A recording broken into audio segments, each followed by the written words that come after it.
اللہ اللہ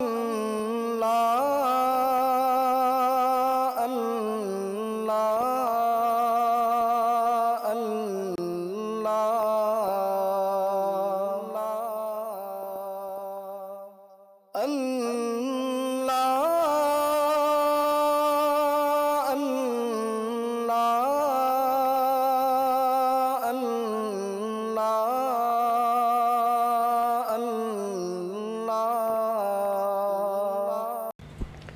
ناظرین گرامی، السلام علیکم ورحمۃ اللہ وبرکاتہ۔ میں ہوں آپ کا میزبان انصار عزیز ندوی، اور آپ اس وقت سیدھی بات چینل کے جاری پروگرام پیغام فرقان کی 132ویں قسط ملاحظہ فرما رہے ہیں۔ ناظرین گرامی، سورہ بقرہ کے آج ہم ایک آیت یعنی آیت نمبر 151 کی تفسیر پیش کریں گے۔ آئیے تلاوت کر لیتے ہیں۔ اعوذ باللہ من الشیطان الرجیم، بسم اللہ الرحمن الرحیم۔ کما ارسلنا فیکم رسولا منکم یتلو علیکم آیاتنا ویزکیکم ویعلمکم الکتاب والحکمت ویعلمکم ما لم تکونوا تعلمون۔ ترجمہ ہے، جیسا کہ ہم نے تمہارے درمیان خود تم میں سے ایک رسول خاتم النبیین صلی اللہ علیہ وسلم بھیجا، جو تلاوت کرتا ہے تمہارے اوپر ہماری آیات اور تمہارا تزکیہ کرتا ہے اور کتاب و حکمت سکھاتا ہے، اور وہ کچھ سکھاتا ہے جو تم نہیں جانتے تھے۔ یعنی کما ارسلنا فیکم رسولا منکم، یعنی جیسا کہ ہم نے بھیجا تم ہی میں سے ایک رسول۔ کما کا تعلق ما قبل آیت، تاکہ میں اپنی نعمت تم پر مکمل کر دوں۔ جس طرح کعبے کا قبلہ مقرر کیا جانا اللہ کی طرف سے ایک انعام تھا، اسی طرح رسول اکرم صلی اللہ علیہ وسلم کی بعثت سے اس نعمت کی تکمیل کر دی گئی۔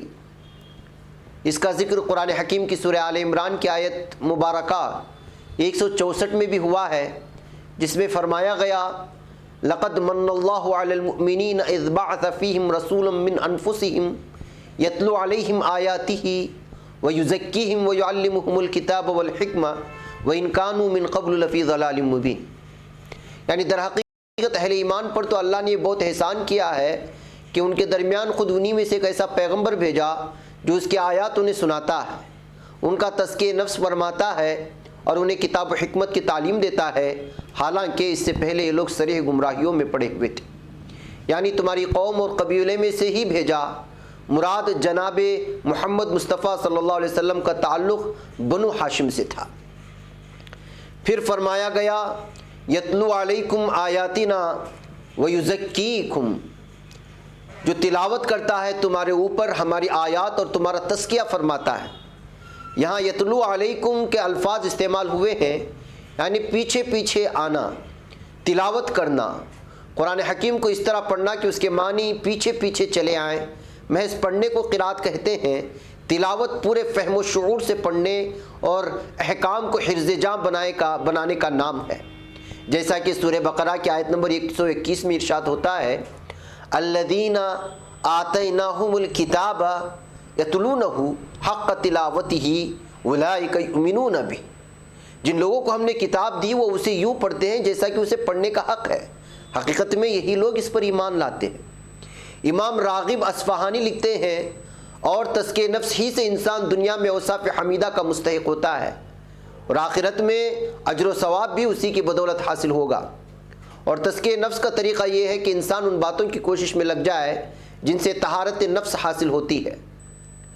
فعل تزکیے کی نسبت کبھی تو انسان کی طرف جاتی ہے کیونکہ وہ اسے کوشش سے حاصل کرتا ہے۔ ارشاد ہوتا ہے، قد افلح من زکاہا وقد خاب من دساہا۔ کامیاب ہوا جس نے نفس کا تزکیہ کیا، اچھے اخلاق سے سنوار لیا، اور نامراد ہوا جس نے برے اخلاق سے اسے گھٹیا بنایا۔ کبھی اللہ کی طرف منسوب ہوتا ہے کیونکہ فی الحقیقت وہی اس کا فاعل ہے۔ سورہ نساء کی آیت نمبر 49 میں ارشاد ہوتا ہے، بل اللہ یزکی من یشاء، بلکہ اللہ تعالیٰ جسے چاہتا ہے پاکیزہ بنا دیتا ہے۔ اور کبھی اس کی نسبت نبی کی طرف ہوتی ہے، جیسا کہ اوپر کی آیت مبارکہ میں ہے۔ حقیقت یہ ہے کہ جب کوئی انسان کوشش کر کے سنت کی پیروی میں دین کی طرف بڑھتا ہے تو اللہ تعالیٰ اپنی رحمت سے اسے ڈھانپ کر اسے برکت عطا فرماتا ہے۔ وَيُعَلِّمُكُمُ الْكِتَابَ وَالْحِکْمَةَ، یعنی اور کتاب و حکمت سکھاتا ہے، دانائی کی باتیں سکھاتا ہے۔ مفسرین نے اس کے معنی علم، نبوت اور سنت کے لیے ہیں۔ وَيُعَلِّمُ یعنی اور تمہیں سکھاتا ہے، مَا لَمْ تَكُونُوا تَعْلَمُونَ یعنی وہ کچھ سکھاتا ہے جو تم نہیں جانتے تھے۔ آیت مبارکہ کے حکمت و بصیرت ملاحظہ ہو یہ بات روز روشن کی طرح واضح ہے کہ رسول اکرم صلی اللہ علیہ وسلم کی تشریف آوری سے زندگی کو نیا رخ ملا۔ ایمان اور اسلام کی دولت سے زندگی پستیوں سے ابھر کر بلندیوں سے ہمکنار ہوئی۔ بقول سید قطب شہید رحمۃ اللہ علیہ، اسلام زندگی کو ظلم و ستم، سرکشی اور زیادتی سے پاک کرتا ہے اور صاف ستھرے انصاف کو سماج میں عام کرتا ہے۔ ایسے صاف ستھرے و عام انصاف سے انسان کبھی اس طرح فیضیاب نہیں ہوا جس طرح وہ اسلام کے زیر سایہ اور اسلامی حکومت اور اسلامی نظام کے تحت متمتع اور فیضیاب ہوتا ہے۔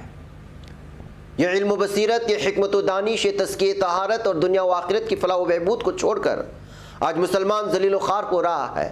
اسے تو خیر امت کے لقب سے نوازا گیا تھا کیونکہ اس کے ذمے عالم انسانیت کی رہبری اور رہنمائی تھی، مگر یہ خود خواہشات کی پیروی میں بھٹک رہا ہے۔ دوسروں کی رہنمائی تو کجا خود ہی گمگشتہ راہ ہے۔ اسے عظمت رفتہ صرف قرآن اور سنت رسول صلی اللہ علیہ وسلم کی پیروی ہی سے مل سکتی ہے۔ 1450 سال گزرنے کے بعد بھی یہ اپنے منصب پر سرفراز ہونے کے لیے تیار نہیں، اور طاغوتی قوتیں قیادت کے منصب کو حاصل کر کے ساری دنیا کو جہنم زار بنا دیا ہے، اور خیر امت خاموش تماشائی بنی ہوئی ہے۔ یہ ایک اجتماعی گناہ ہے جو اس سے سرزد ہوا ہے۔ عالم انسانیت گناہوں کے دلدل میں صرف اس لیے پھنس گئی کہ ہم نے اپنی ذمہ داری نہیں نبھائی ہے۔ جی ہاں ناظرین گرامی، مجھے یہاں پر اجازت دیں، انشاءاللہ پھر آپ سے ملاقات ہوگی۔ یہاں پر وقت ہو چلا ہے۔ السلام علیکم ورحمۃ اللہ وبرکاتہ۔